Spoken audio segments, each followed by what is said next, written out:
ओम शांति मंगेश ओम भाई। शांति ईश्वर भाई जी। मंगेश भाई, आज 23/2/2026 है और आज सोउन्नति के लिए ज्ञान चिंतन में खास बाबा ने चढ़ती कला का हमें महत्व बताया है। चढ़ती कला तेरे भाने सबका भला, ये जो कहावत है, तो बाबा कहते हैं कि यह संगम युग में है चढ़ती कला का युग, इसमें सभी का भला होता है। इसीलिए यह गायन है कि चढ़ती कला तेरे भाने सबका भला। जी बिल्कुल। संगम युग जो है वो चढ़ती कला का युग है। परमात्मा अवतरण का भी युग है, तो आत्माओं की चढ़ती कला का भी युग है। और युग है माना उसमें सब कुछ चढ़ती कला में जाएगा अभी। न सिर्फ आत्माएं बल्कि संपूर्ण प्रकृति 5 तत्वों सहित चराचर का कल्याण हो जाता है। चराचर का उद्धार, संपूर्ण सृष्टि ही सतो प्रधान बन जाती है। इसलिए बाबा कहते हैं चढ़ती कला तेरे भाने सर्व का भला। ये गुरु नानक जी ने कहा हुआ है कि चढ़ती कला तेरे भाने सर्व का भला। तो अभी जो हमारी संगम पर बाबा हमको पढ़ाते हैं, हम आत्माएं सतो प्रधान बनती है, तो फिर सारे यूनिवर्स की आत्माएं और प्रकृति संपूर्ण ही चढ़ती कला की तरफ चला जाता है। और चढ़ती कला में लेकिन एक रहता है कि चढ़ती कला में पुरुषार्थ तो करना ही पड़ता है, पर सावधानी भी बहुत जरूरी है। क्योंकि चढ़ती कला, आप ये मान के चले कि आप किसी पहाड़ी के चोटी की तरफ जा रहे हैं तो विघ्न भी बहुत आते हैं। समस्याएं छोटे मोटे सूक्ष्म जो है वो विघ्न भी बहुत आते हैं। और थोड़ा सा अटेंशन की कमी हुई, थोड़ी भी अटेंशन की कमी हुई, पैर फिसला और गया नीचे। तो इसलिए अटेंशन बहुत संगम युग पर, इसलिए बाबा कहते हैं मन वचन कर्म से हर बात पर आपको अटेंशन देना है। जी हाँ जी। तो मंगेश भाई, बहुत अच्छे से आपने बताया चढ़ती कला पे किन किन बातों की सावधानी रखनी चाहिए। तो बाबा सब हम हर बार हमको बताते ही रहते। बाबा ने खास आज कहते कि बाबा की सभी ब्राह्मण बच्चों को बहुत बहुत बधाइयाँ बाबा देते। वो क्यों? हाँ जी, हाँ जी। तो बधाई, एक्चुअली बधाई देते हैं जब आपको कोई बड़ी प्राप्ति होती है या जब कोई खुशी की बात होती है तब बधाइयाँ दी जाती है। और अब संगम युग तो है ही। बाबा कहते हैं कि तुम बच्चे मनुष्य से देवता बनते हो। अभी तुम रावण की जंजीरों से छूटते हो। ऐसे भी कई होता है कि कैसे कोई पहले थे ना, जैसे महात्मा गांधी है, इनको जेल हो गई, नेहरू जी को जेल हो गई, फिर जेल से छूट के आते थे तो लोग बधाइयाँ देने जाते थे। तो बाबा कहते अब तुम जो है, तुम आत्मा है तो रावण की जंजीरों से छूट रहे, तुम स्वर्ग की राजा ही पाते हो। किसी को बड़ी लॉटरी मिलती है तब भी लोग कोई बड़ा इनाम मिलता है तब भी उसको बधाई दी जाती है। तो बाबा कहते हैं तुमको तो स्वर्ग की राजा ही का पद मिलता है और पास विद ऑनर बनते हो। ये भी खास लौकिक में कि कोई अच्छे मार्क्स से पास होते हैं तो उनको बार बार सारे समाज की तरफ से लोग बधाइयाँ देते रहते। तो बाबा कहते हैं हमको तो स्वयं परमात्मा बधाई दे रहा है। और किन किन बातों के लिए? एक तो रावण की जंजीरों से छूट रहे हैं, दूसरा स्वर्ग की राजा ही, और तीसरा पास विद ऑनर बनते हो। पर ये सब जो है इसके पीछे बाबा ही हमारा मेन है। बिल्कुल। अगर बाबा इस संसार में नहीं आते, हमको नहीं ये सब ज्ञान देते, हम इन सब चीजों से छूटते ही। हाँ जी, हाँ जी। इसी में फंसे रहते और इसी में उलझे रहते और इसी में टेंशन में आके इसी में शरीर। हाँ जी, हाँ जी। तो बाबा ने हमको बहुत ही अच्छा है। बाबा ने आज तो बहुत अच्छी बात की, जैसे चढ़ती कला है ना, जैसे कोई पतंग चढ़ाता है ऊपर, वो खुद अपने हाथ में कंट्रोल उसको रखता है। तो बाबा ने बहुत अच्छी बात किया कि तुम तो पतंग हो, डोरी मेरे हाथ में, मैं तुमको देवता बनाता हूँ। ये भी जानकी दादी बड़ा अच्छा ये कहती थी कि दादी कहती थी मैं बाबा के हाथ की कठपुतली हूँ। हाँ, वो दादी के 3 शब्द थे, पपेट, पैरेट, पपेट और पिजन। हाँ, तो दादी कहती थी पपेट जो है वो जैसे वो नचा रहा है और हम नाच रहे हैं। तो ऐसे हमारी स्थिति हो कि बाबा चला रहा है, हम चल रहे हैं। जी जी, बिल्कुल। तो फिर बाबा कहती कि मैं तुम्हें स्वर्ग का मालिक बनाता हूँ और तुम्हारी सारी डोर जो है वो मेरे हाथ में है। और गीत भी बहुत सुंदर है जी। खुशी का गीत है कि आखिर वह दिन आया जिसका था मोहताज। हाँ जी, जिसके लिए युगों से हम भक्ति में प्रार्थना कर रहे थे कि हे प्रभु आओ एक बार दर्शन दो या साक्षात्कार कराओ। तो बाबा कहते अब मैं साक्षात आ गया हूँ, वही दिन है अभी। ऐसे भी कहीं जब कोई सुख चैन पाता है ना, हाँ जी, बोला आखिर वो दिन आया। बिल्कुल। हाँ जी, जिसका इंतजार करते थे लोग। तुम बच्चे जानते हो यहाँ कोई भी साकार मनुष्य नहीं पढ़ाते हैं। कहाँ भी जाओ सारी दुनिया में, सारी वर्ल्ड में साकार ही पढ़ाते हैं। यहाँ तो सुप्रीम बाप है जिसको निराकार गॉड फादर कहा जाता है, वह निराकार साकार में बैठ पढ़ाते हैं। यह है बिल्कुल नई बात। दुनिया में बाबा कहते सारी दुनिया में देख लो, हमेशा पढ़ाने वाला कोई ना कोई मनुष्य होगा, साकार व्यक्ति ही हो, लेकिन यहाँ निराकार परमात्मा आकर पढ़ाते हैं। मध्यम साकार का उसको लेना पड़ता है। तुम यहाँ जो बैठे हो तुम्हारे में कोई कच्चे भी है, कोई पक्के भी है, क्योंकि आधा कल्प तुम देह अभिमानी रहे हो। अब देही अभिमानी इस जन्म में बनना है। देही अभिमानी बनना माना ही चढ़ती कला की तरफ कदम बढ़ाना। मनुष्य देह अभिमानी रहने के आदती है, क्योंकि जन्म जन्मांतर की आदत हो गई। देही अभिमानी रहना भूल जाते हैं, इसलिए बाप घड़ी घड़ी कहते हैं देही अभिमानी बनो। शायद ही कोई मुरली होगी जिसमें बाबा आत्मा अभिमानी बनो, देही अभिमानी बनो, या बच्चे अपने को आत्मा समझ के बाप को ऐसा मतलब आत्मा अभिमानी बनाने का बात न हो, ऐसी कोई मुरली नहीं हो। हाँ जी।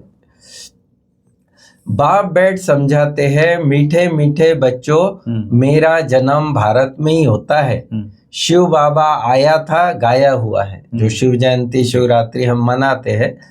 अब फिर आया हुआ है, इसको कहा जाता है राजस्व अश्वमेध अविनाशी रुद्र ज्ञान यज्ञ।